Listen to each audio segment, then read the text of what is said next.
Hello, everyone. It is Linda Joy Ben, and I am so excited to be back with you for another exciting episodes on Crossroads of ... And today's guest, we have the amazing, incredible, just honorable Kevin Humphreys, who has served as a soldier in three major operation wars, fighting for Australia, well, fighting in those wars in Afghanistan, East Timor, and Iraq.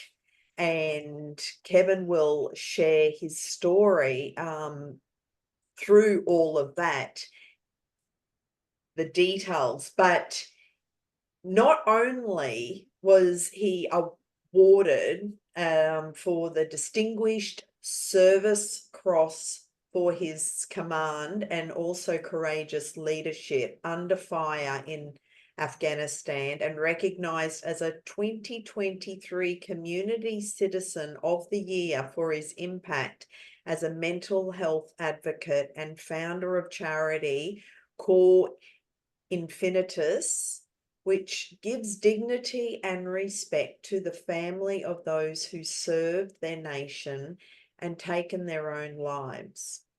He is also the mental health ambassador for Airbus, which is Australia Pacific, and a contributor to international media and regular podcast guest.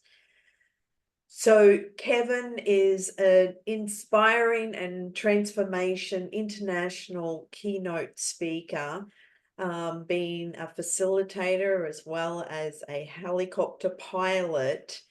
And he's known for smashing stereotypes and transforming perceptions of mental health and self-leadership. And through his own experience of serving in these three major operations, he has gone through lots of different experiences, which I will let Kevin share his amazing, empowering, and inspiring story. So welcome, Kevin, and thank you for being here today with Thanks, us. Linda Joy. Everything, and I've said this, well, there's a saying, when you're given lemons, you make lemonade. So where would you like to start? Because there was several different crossroads in your life and turning points and decisions that you had to make, and where you've taken a risk, but you've been determined and that resilience to keep moving forward, even when there's been major setbacks. So would you like to start when you first joined the army? Yeah, Or why don't we, the army, or go further back? yeah, why don't we start as a pimply-faced teenager? Okay. And life as a pimply-faced teenager for me was pretty average, right? There was no silver spoon, but I didn't live in poverty either, right? So I was just an average, run-of-the-mill working class kid, and I was playing basketball and doing things, but I loved eating, and when it came time for me to apply for the army, which I did when I was in year 12, the start of year 12, I found out that the recruiting officer actually said to me, said, "So how much do you weigh?" And I said, "Oh, I wouldn't have a clue, don't know." And he said, "Oh, how tall are you?" And I said, "I don't know, wouldn't have a clue." And so anyway, he put me up against the wall and measured me, and then put me on the scales. Oh, sorry, he didn't put me on the scales. He put me on the wall and measured me, and he said, "I don't have any scales. You'll need to go and work out how heavy you are. But for your height, your maximum weight is 85 kilos." And I went, "Okay, no worries." And everything else was all fine. So from there, I went up the street to my dad's work, and he was a butcher. So they had great big scales out the back of the shop, and where they would hang sides of beef. Yeah. And I thought, oh, there's a set of scales. I'll jump on there and see how heavy I am. So Yeah. I jumped on held on, hung my feet up off the ground, Yeah. and the needle went and went and went and went and went, and it went ding at 102 kilos. Wow. And I went, oh man, 85 kilos is what that guy said, and I'm now 102, and I've got 6 weeks until cutoff date to say what my weight is. Mm-hmm. So it was a really simple decision. It was, do I want to be in the army or not? Yeah. Do I want to chase that dream or not? And the answer was yes. Yeah. And so it was just, okay, I have to lose that much weight, whatever it was, 17 kilos, in 6 weeks. At the age of 17. At the age of 17, yeah. And so, okay, what do I need to do that? I need to stop eating and start running, basically was what it was. And so I and I wouldn't recommend this to anybody, but I just basically starved myself, and my mother was really concerned. She took me to a dietitian and said, you know, he wants to lose all this weight, but I'm concerned he's doing it too quickly.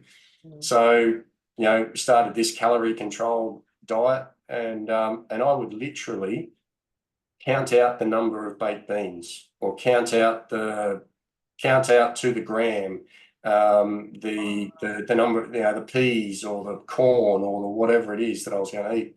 And I would have the tiniest of portions, and I can't remember what the numbers were, but whatever the amount of calories an office worker would consume in a day, as in what their bodies would use, I was eating a quarter of that. And so I went, I'm going to eat a quarter of whatever an office worker's body would consume, and I'm going to run every day, and that'll take the weight off me. And anyway, 6 weeks later, 84 kilos. And so, you know, and that was the first one, right? And that, I didn't realize at the time just how important that was, that ability to observe your surroundings, be given pretty much an ultimatum. That's right. The importance of making a decision. Yes. And then conducting the actions to follow through. And being disciplined, you had a dream, you had a goal, and this is what everyone who's walking this earth, they have a dream or a goal, and it's like, how badly do you want that? Correct. And you will do whatever it takes. So Yep. you said you knew what you needed to do, which is stop reducing the food intake. You know, my sister's a dietitian, so you know it's like, put down the fork. Yeah, absolutely. Yeah. And actually stop, you know, and it's not about, you know, doing these water fasts. That's extreme, but it's reducing, and plus you added it with exercise, so it was safe, and you achieved your goal. So and learned some very healthy habits in that process. Yeah, that's right. And so I managed to get into the army, and you know, managed to get onto pilot's course, pilot training, which was just incredible. And you know, we start off on aeroplanes, and then from there you go onto helicopters. And I was a terrible fixed wing pilot. I was a terrible aeroplane pilot, and almost got scrubbed and kicked off the course twice. And a number of times. So what changed when you were actually, well, because that felt like quite a judgment or a criticism when your peers are going, oh my God, you're terrible. So what was the learning that you got from that? Sorry, the learning I got from nearly being kicked off, because you would have had to change your direction in order, I really want to do this. So how do I pick up my game? What can I do to better my skills and become the best pilot there is? Well, at least to become the best, at least to become a pilot, right? So I didn't even want to be the best pilot there was. I just wanted to be a pilot. Right. And from there again, it was just, do I want this, Mm. right? Is this something that I want? Yes, it absolutely is. And so I'm a pretty simple guy, right? So when it came to losing weight, it was stop eating so much and start running.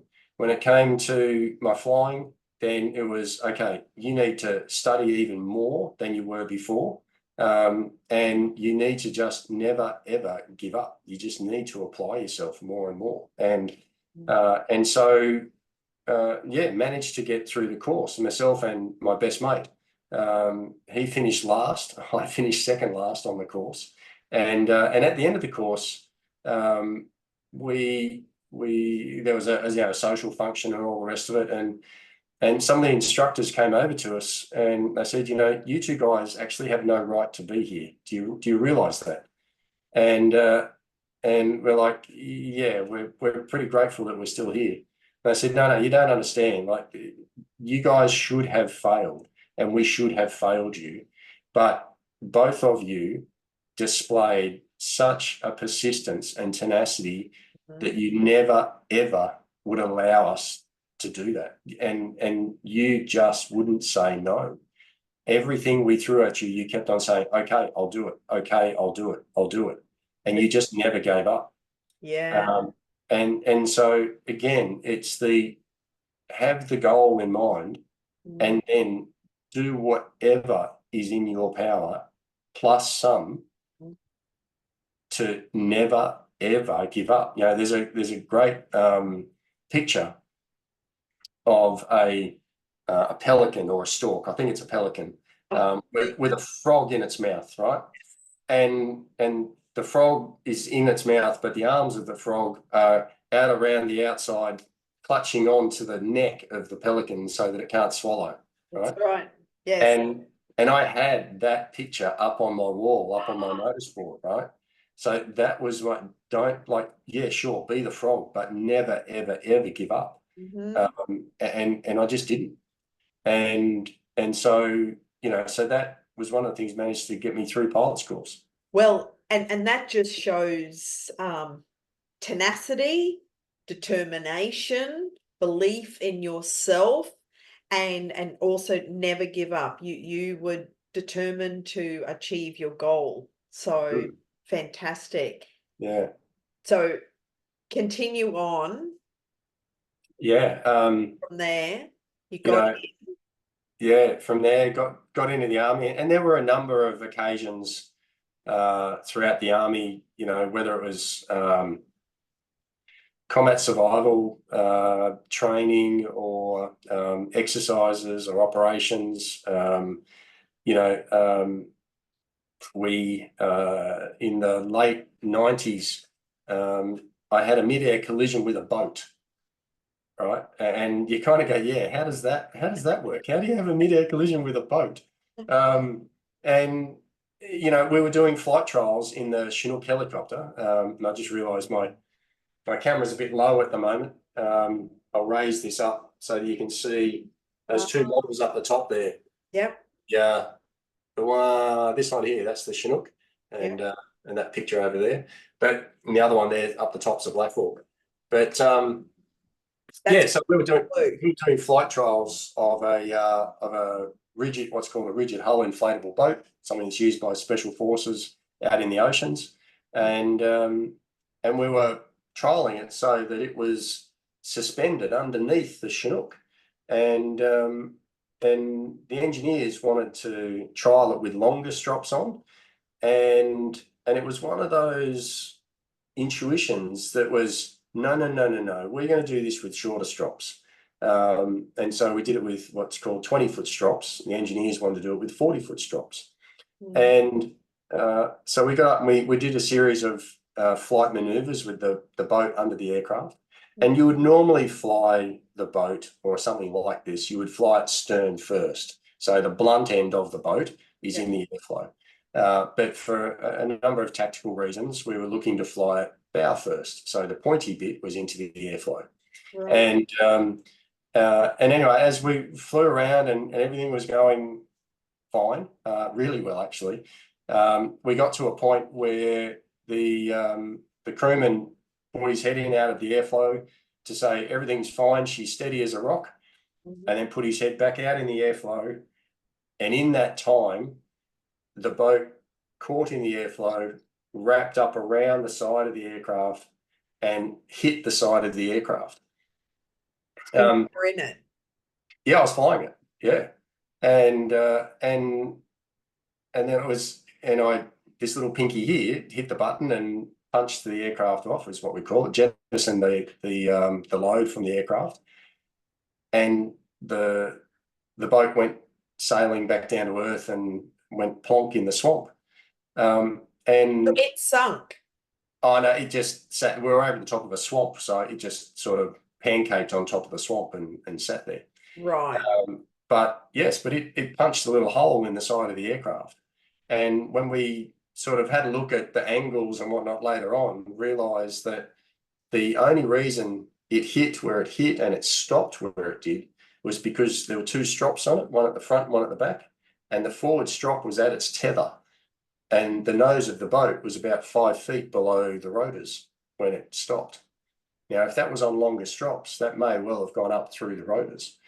And so, yeah, there were many crossroads. That was one of the most dramatic crossroads in a peacetime environment that I was involved in. But yeah, that was one of those moments. It was a regular day at work, and you know, we landed from that, and there were myself and 6 other men on board, and it's like we almost didn't go home today, fellas.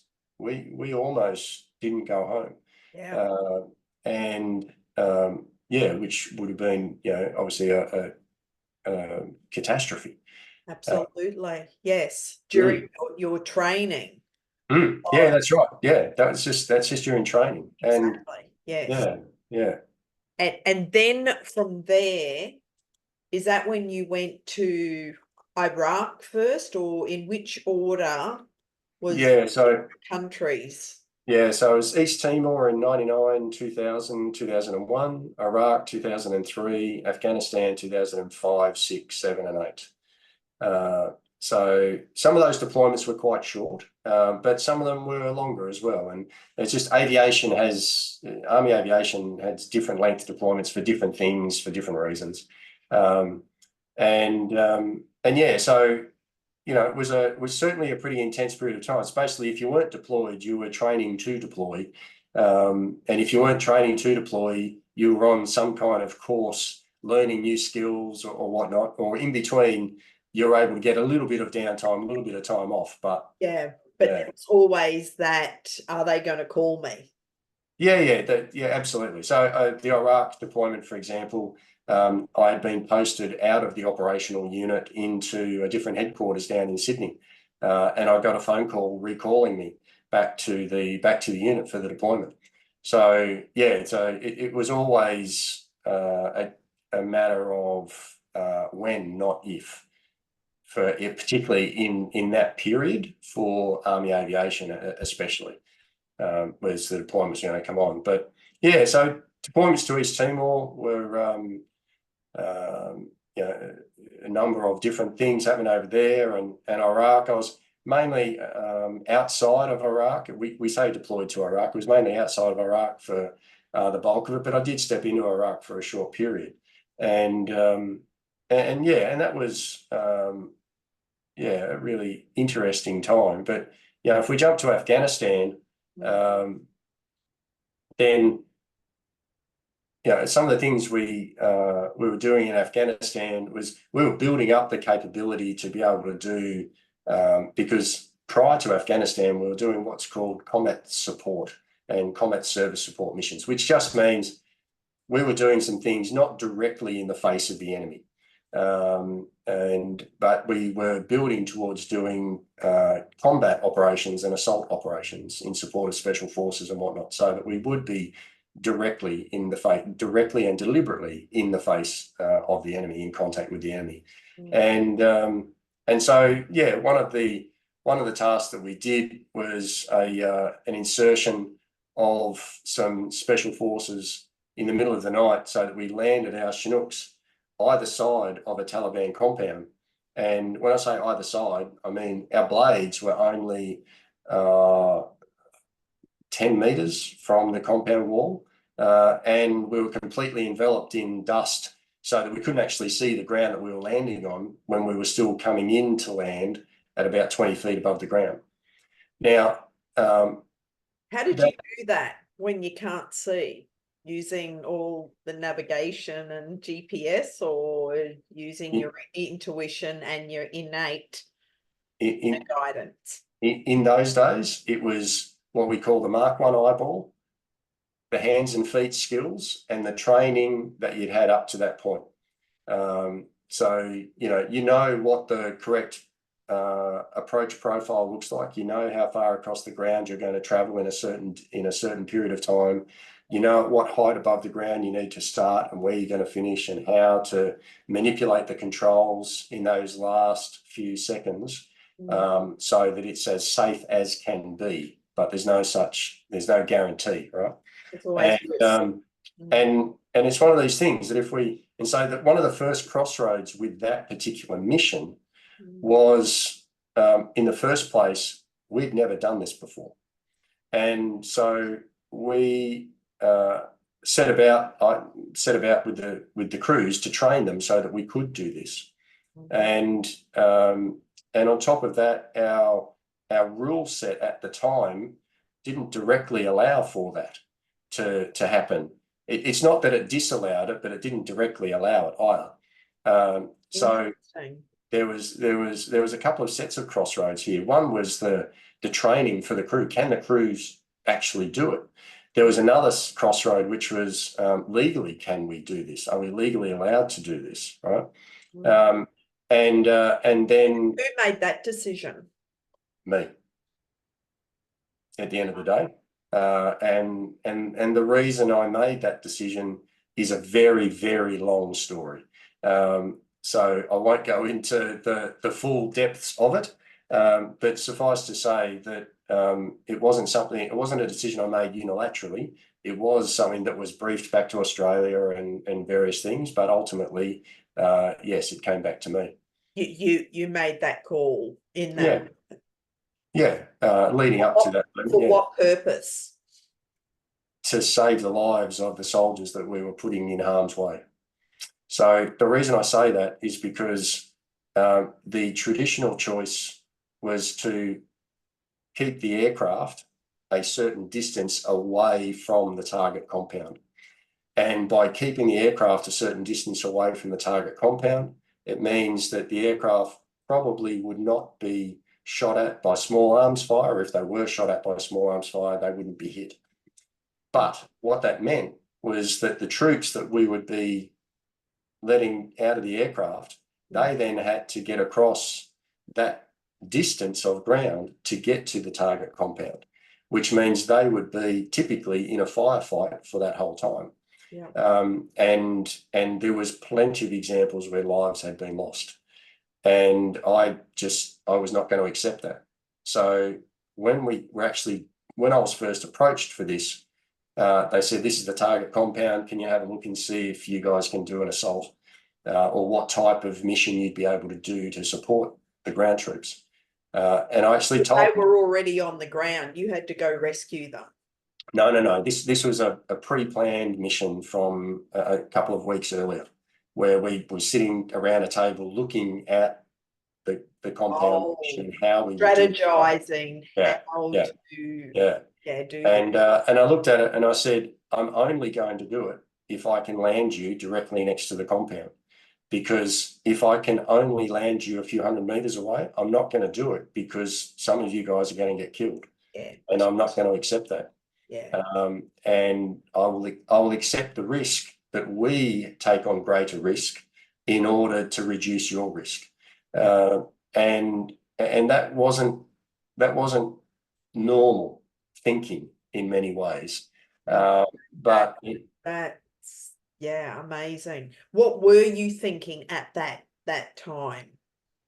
I was thinking we can absolutely do this, and this is the smartest and the best way to do this.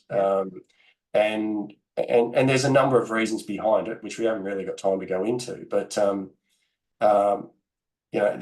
because there's a number of deception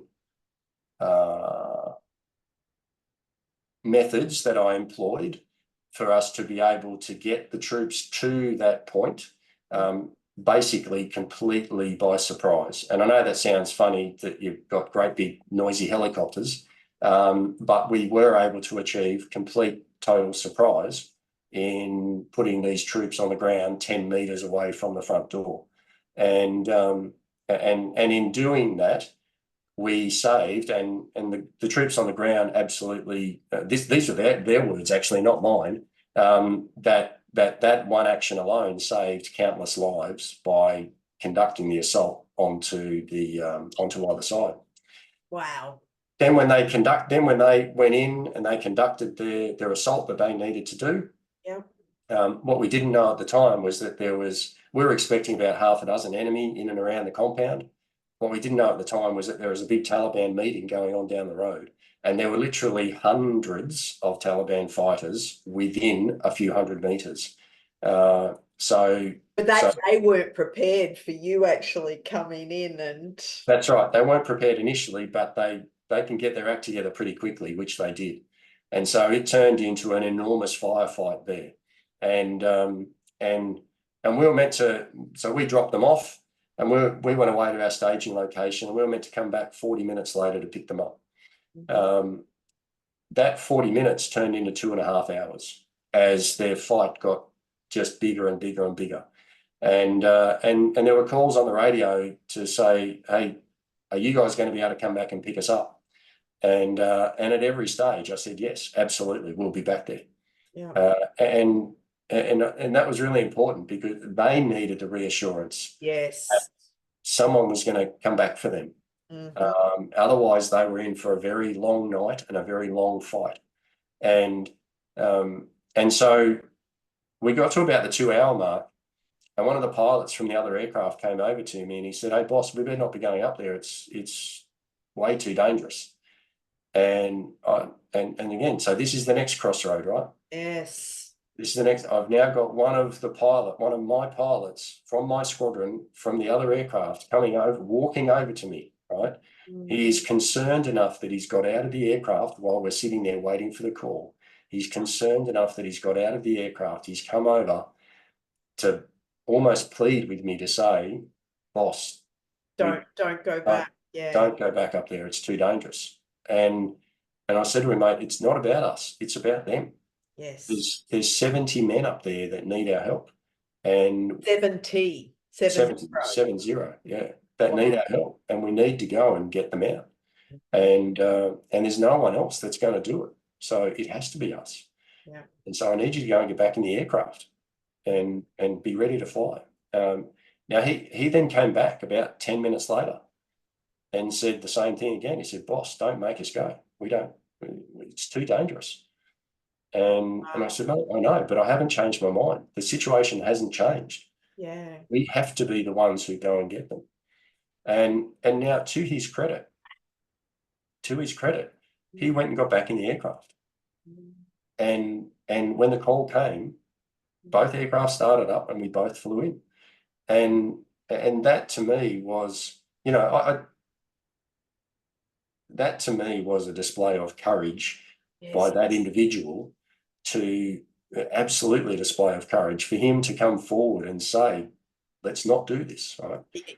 His fear came up, understandably, but your faith to keep going, you made a promise to these 70 soldiers on the ground, you would come back and collect them. Yeah. And I don't know what it was that night, but there was complete, total, utter belief in my mind that it would work and that we would get in and we would get them out and we would save all of them, right? That we would get them all done, get it all done. And you did? You And we saved did. them all. We managed to get in and get them all out without a bullet hole, not a scratch on any of the aircraft, despite on the way in, we were told they were setting up the enemy was setting up an ambush and we should abort, and we ignored it. Both crews ignored that call to abort, and we Oh, continued in. And as we landed, again, completely blinded by dust, rocket propelled grenades going under the aircraft and over the aircraft. We found out afterwards, all hell erupted all the way around the aircraft with heavy machine gun, small arms, rocket propelled grenades, laser, tracer, you name it, everything around the aircraft, front, back, besides. And yet we managed to get out, not a single bullet hole on either aircraft.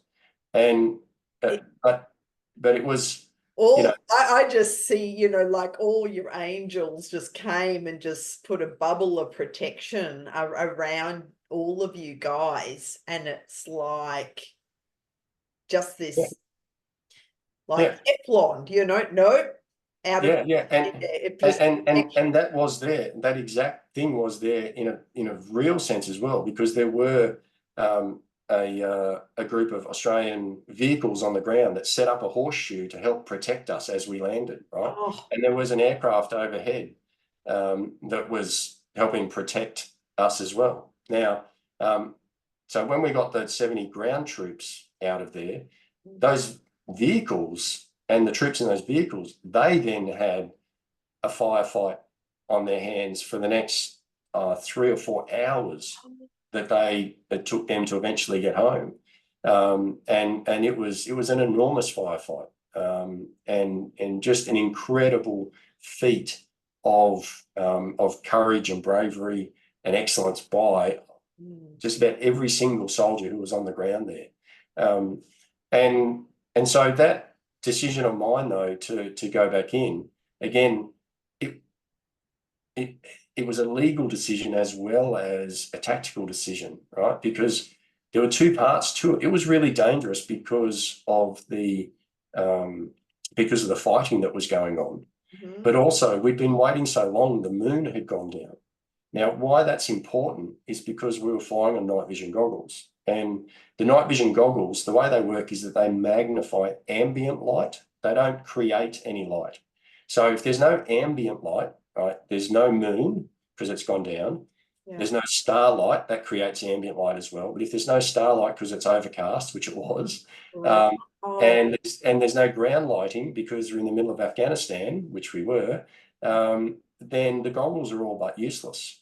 And so when we took off, we were almost flying blind until we got on the last stages towards the area where we're picking them up. And the reason that all of a sudden there was some light there is because of the firefight that was going on, and the explosions and whatnot that were happening.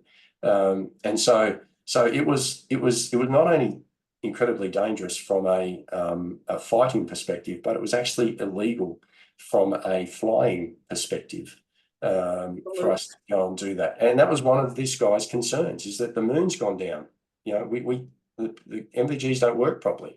But again, it was one of those things that I felt the risk was worth the reward, and for us to be able to do that. And thankfully, it paid off.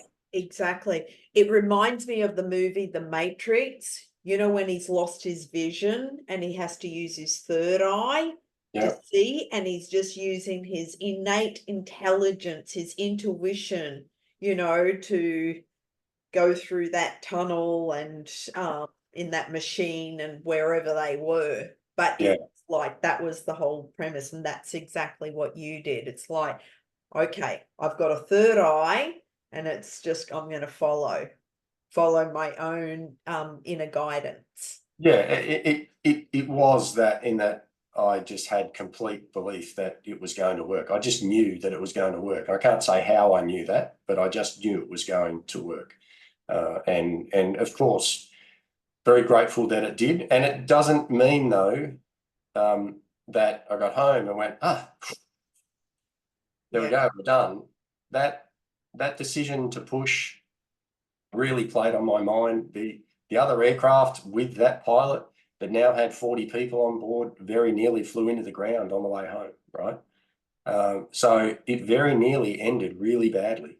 But we were thankfully able to bring everyone home safe and sound.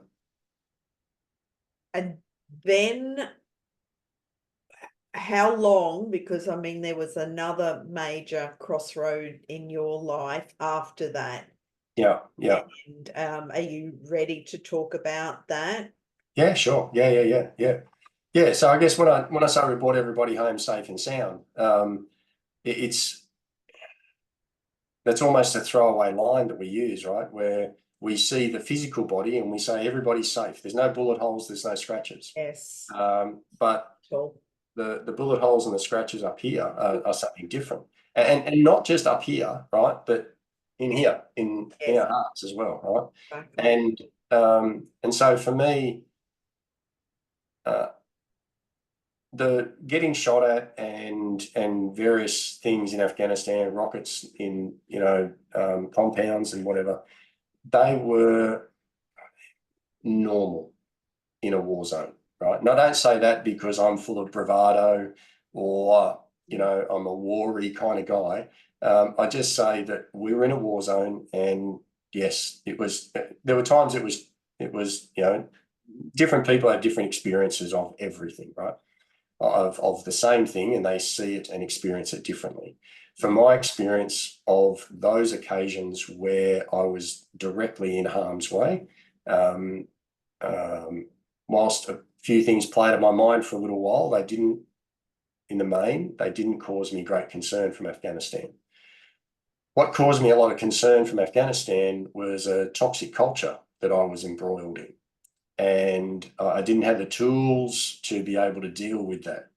And to the point where a few months after, so that mission I just described, that was in 2006. And then I went back again for a short period in 2007 and went back again for a very short period in 2008. And then not long after that 2008 deployment, I got to the point where I contemplated ending my life and had a breakdown.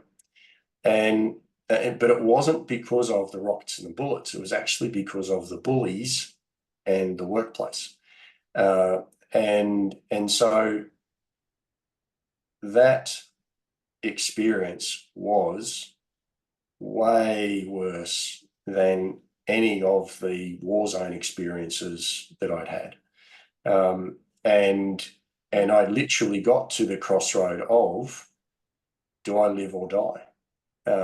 And what brought me to that crossroad was, as I said, a toxic environment, Yep. some bullying. I had put my hand up for help about a year earlier, because I'd got to the point where I realised that I was not myself. Well, yes, and you were under attack. Personally, it was like you're on the battlefield with your work colleagues, but Yeah, only a very few of them. And this is one of the things, the vast majority, the overwhelming majority of people that I worked with were amazing. yes, But it's just a few who I didn't have the tools to deal with. And that got me to the point where yes, I ended up asking for help and saw a psychologist for a period in early mid 2007. And the psychologist and I just didn't we just didn't gel. And what I now can see is plain as day. At the time I couldn't. And that is that psychologists are people too. And I know that sounds really obvious to say, right? But psychologists are people too. And there are some people you gel with at work and at home and in sports teams, and some people you don't gel with. And so if at first you don't succeed, try again. Go and find a different counsellor or psychologist or whatnot. But at the time, I was so unwell and so rigid in my thinking that I thought, if this is the best the army can do, and this is the best that psychology as an entity can do, then I'll do it myself. Thank you very much. And so, you know, I went to the bottle and I started having my own counselling sessions on the bottle. And of course that only made things worse in terms of night terrors and various other things. And so I got to the point where I didn't want to be at work and I didn't want to be at home. So I had a fuse this short and 3 little kids and noise and mess. I had night terrors going on, and I didn't want to be awake and I didn't want to be asleep, and I just didn't want to be anymore. And and that was I didn't want to die. I just didn't want to be, and I didn't know how to be, and so that was what led me towards the point of saying now's the time. So looking back now, what are the tools that you have learned in order to deal with difficult people or toxic people or even narcissistic people? Because they're the ones that really cause a lot of havoc and a lot of trauma for very sensitive souls. And narcissism is definitely coming out more and more.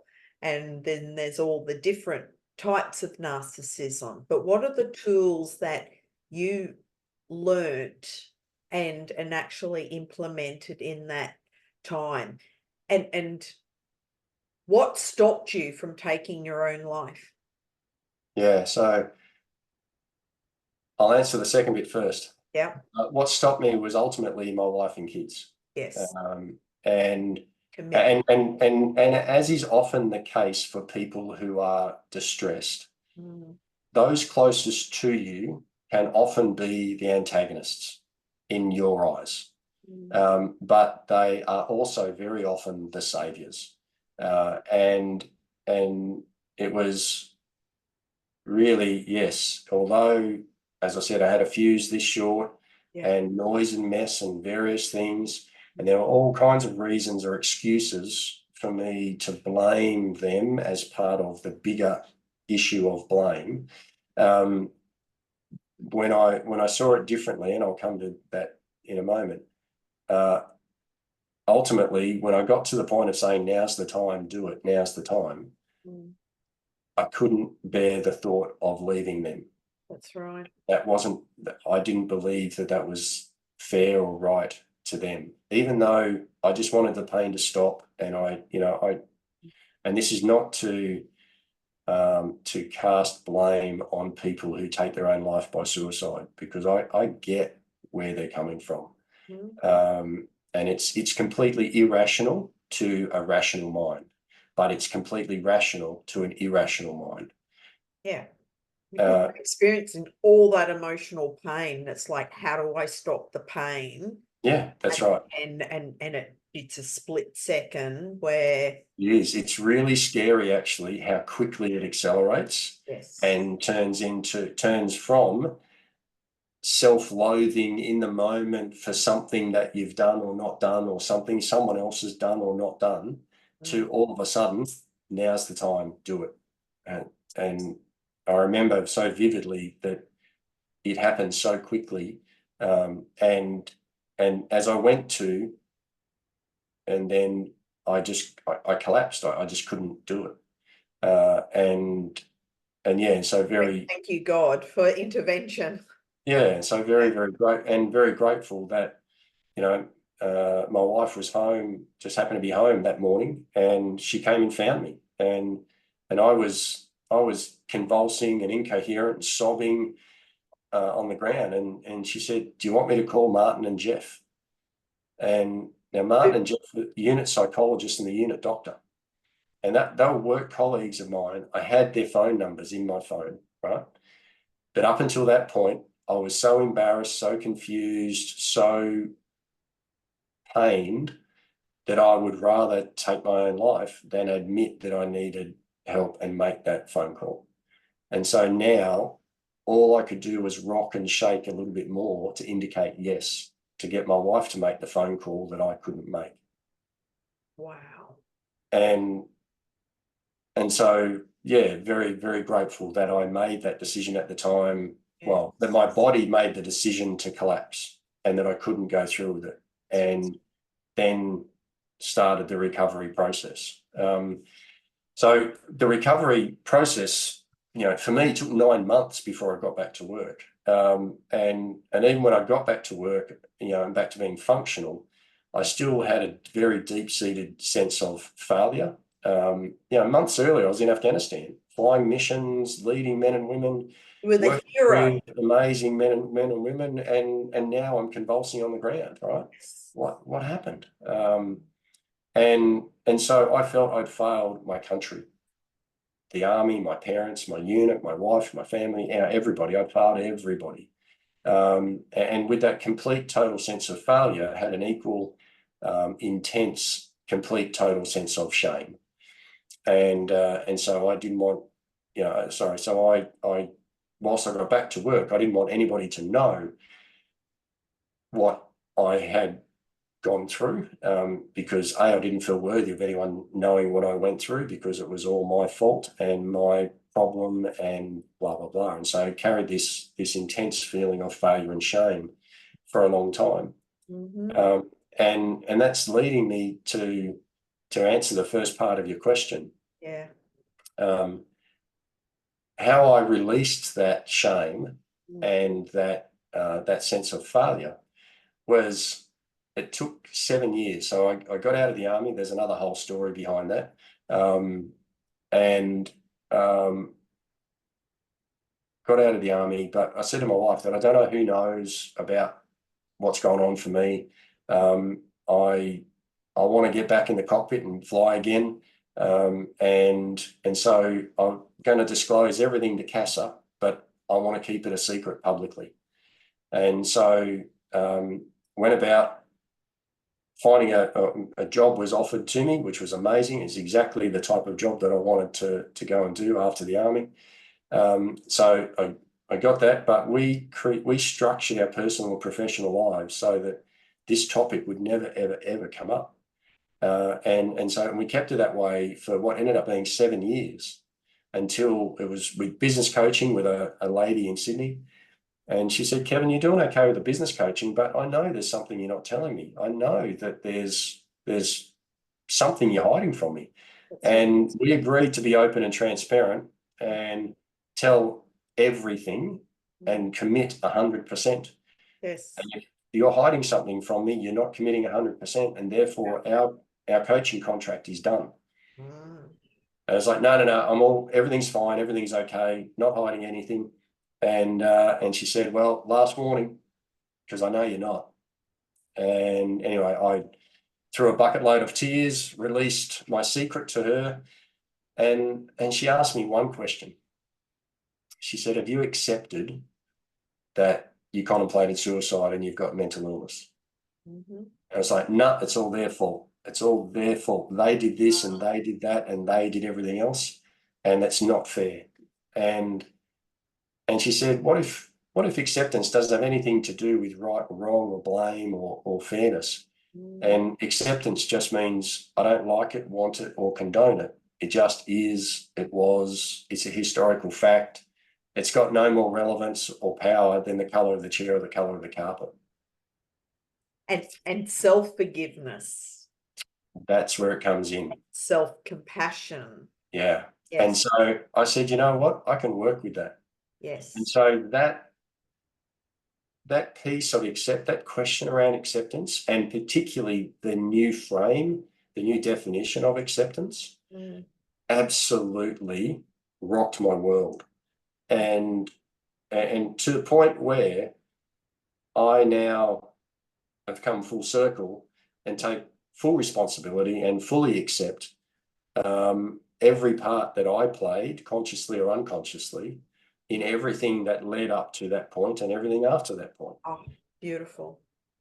And, and because when you accept something and you realize it's not to do with blame, it's to do with just accepting that it's just a historical fact. Yes. It's actually really empowering. And it allows you then to take that next step towards self-compassion, to take that next step towards self-belief again. And so to deal with the bullies and the nasty people in this world, Yeah. it's about coming back to, I actually own me. Yes. I own me. You don't own me. No one else owns me except me. And I'll take responsibility for every one of my actions and reactions. But no matter how you treat me, my thoughts, feelings, words, and actions are mine and mine alone. And I will be the one who determines where and how those are used. And so it's about taking complete, total ownership of my own situation and of my own position for where I am right now, and being everything that has led to this point has been. I can't change one piece of it. And nothing that led to this point is going to determine what I do from this point forward. It's brought me to here, but it doesn't make, it doesn't have the power of veto. It doesn't have any other power to determine what my next step is. And because, you know, I came to realize there's only 4 things I can control. And I've already said them: thoughts, feelings, words, and actions. And they're all mine and only mine. So yeah, so whether it's narcissistic people or bullies or whatever the circumstance is, it's I own me. No one else owns me, and I'm responsible for me. And that's the boundaries you have set for. And something that I say to my clients is, you know, just believe that nothing and no one can hurt you, harm you, or destroy you, because you are a strong sovereign being. And everything that you just described there, it's like just really knowing who you are as a soul, as a being, and believing in yourself, and what others think about you or say about you, none of your business. Correct. It slides off like Teflon. Yeah. It's as I've said to, someone said to me a while ago, for the one person in particular who was quite a bully in the final stages, what would you do if he walked into the room right now? And now, if you had asked me that a number of years ago, the answer wasn't pretty. You ask me that today, and I can genuinely say, and I have said this now a few times, I'd get up, go and shake his hand and say, what you did to me wasn't okay. Yeah. But if it didn't happen, I wouldn't be where I am today. So thank you. Yeah, made you stronger. It absolutely made me stronger. And, as I said, what happened was not okay. A lot of things that happened were not okay.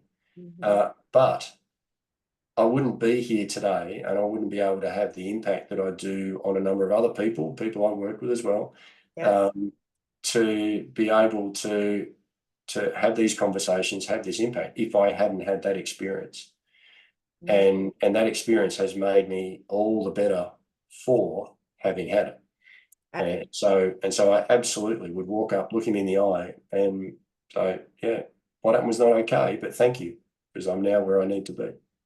And have forgiveness in your heart for him, and most importantly, yourself. Yeah. And that's a really important point, actually. I'm glad you mentioned that, because the second part, and it is a lesser part. The first part is, as you said, self-sovereignty, right? I am me and no one else owns me but me. The second part is understanding along the way that we all have these idiosyncrasies that we call ourselves. We all have subtly different wiring in our brains. We've all had, every single one of us has had a different upbringing on the planet. We all have a trauma story, or several. Yeah, and one person's trauma is another man's pleasure in some ways, right? So So what is trauma to one person is different to what it is for another person. And so when you have the awareness that every person has their own trauma story, that every person has had their unique experience growing up, whether it's from a war-ravaged country or poverty or a silver spoon or whatever it is, you realise that it is all of the experiences that have led throughout that person's life that have led them to that interaction right now with you in that moment. And it's all of your interactions, all of your experiences have led to where you are in that interaction in that moment. And if I believe that all of my experiences and my opinion is valid, well, then it stands to reason that they can have a valid experience and a valid opinion as well. Doesn't mean I have to agree with it, but I can respect it and I can accept it as their opinion, just as I can accept mine as my opinion and my position. And so that, as I said, is a secondary and lesser part to I own me, no one else owns me. But when you then also are able to accept with complete openness that you are where you are because of your own experiences, and none of that is to do with me. And whether you have control or don't have so much control over your thoughts, feelings, words, and actions, that's not on me. But I accept that that's where you are. And so again, when it comes to bullies and nasty people, then that knowing, that actually allows me to have a smile on my face as whatever interaction is happening, not because I'm being smug, but because I'm actually offering love to the other person that, you know, I understand where you're coming from. You may not understand where you're coming from, but I understand where you're coming from. And I hope you get all of the help or whatever it is that you need in this world to be the best person that you can be. But you're not going to be owning me. No, or projecting onto you. Yeah. And as I, take my clients through different processes, to help them to understand that before we came into these physical bodies, we're all beautiful, loving souls floating around in spirit, and we have agreements and contracts with other souls in order to learn and grow as a soul. But we have to come down into these human bodies to experience all the emotions, but we have these agreements. So as the agreement is, oh, I have to do this to you in order for you to learn forgiveness, or for you to learn strength, courage, resilience, determination, whatever it is, it's really to know you better as a soul. And sometimes it's to learn to love and accept yourself. And so there's all these contracts and agreements that we've made before we physically came down. And that's what plays out on our journey called life, because everyone who comes into our life to push our buttons and trigger us is a teacher in front of us going, oops, here's a button, you're hanging out a button and I've just pushed it, and the reaction. So the more that we can work on cleaning up those buttons, and that's the whole healing process that we're all on. It doesn't matter who you are. Everyone who's having this human experience is on a healing journey, to look at their own shadows, those blind spots, those parts of themselves, in order to heal that and accept it.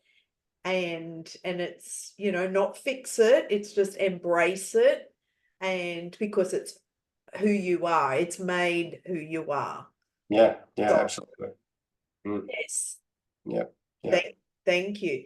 So in regards to your charity, and the purpose of the charity is to help those who or the families of those who have taken their lives. And this is all about dignity and respect. And I absolutely 100% honor you for the work and creating this charity. Would you like to talk about that charity and what your vision is for that charity, Kevin? Yeah, thank you.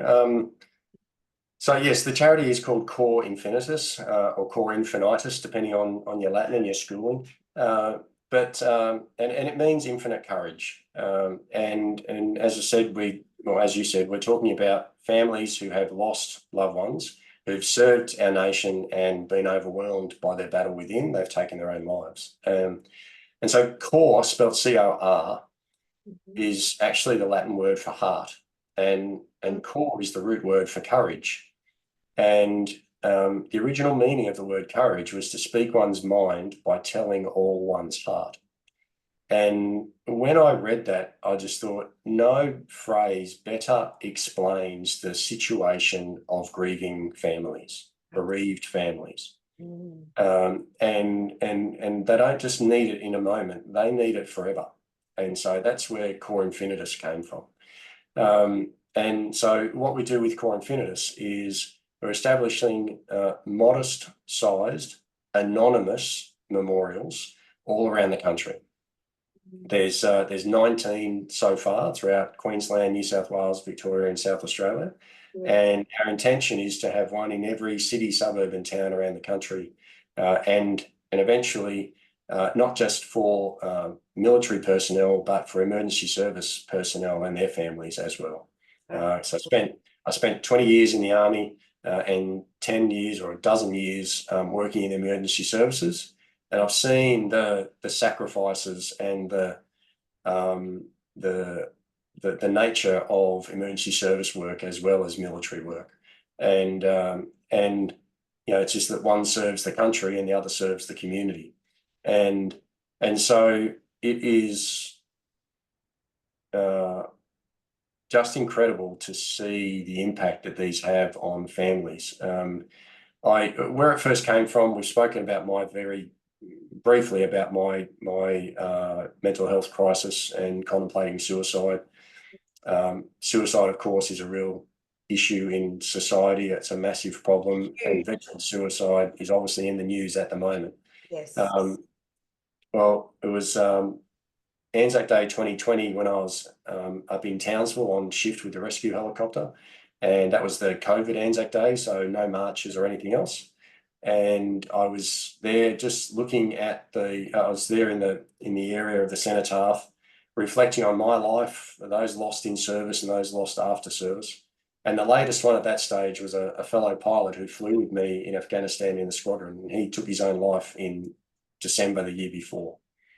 And as I rounded the corner to the cenotaph, I found an A5 sized funeral service booklet on the ground with a rock on each corner holding it down.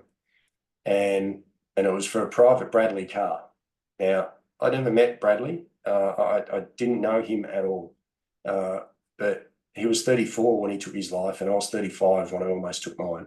And he took his life on Anzac Day the year before, as I said. And it just hit me. Yeah. Yeah. I got angry and I thought, is this the best the families have got, to put a funeral booklet on the ground with rocks on it? Yeah. So I looked over and I said, I'm going to get a memorial put in right there. And 4 months later, on the 10th of September, which is World Suicide Prevention Day, we unveiled it. And beautiful. Now, what makes this different is that there is a wording. The wording is the dedication, and then I spoke to a number of families that are bereaved by suicide to get their input, because ultimately this is for them. And spoke to some ex-service organisations and told the ex-service organisations that you get input, but the families are the ones who have power of veto on any decisions to be made or not made.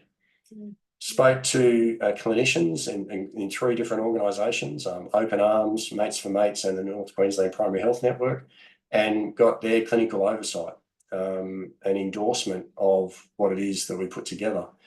And one of the reasons they gave clinical endorsement for this was because we actually got 5 statements.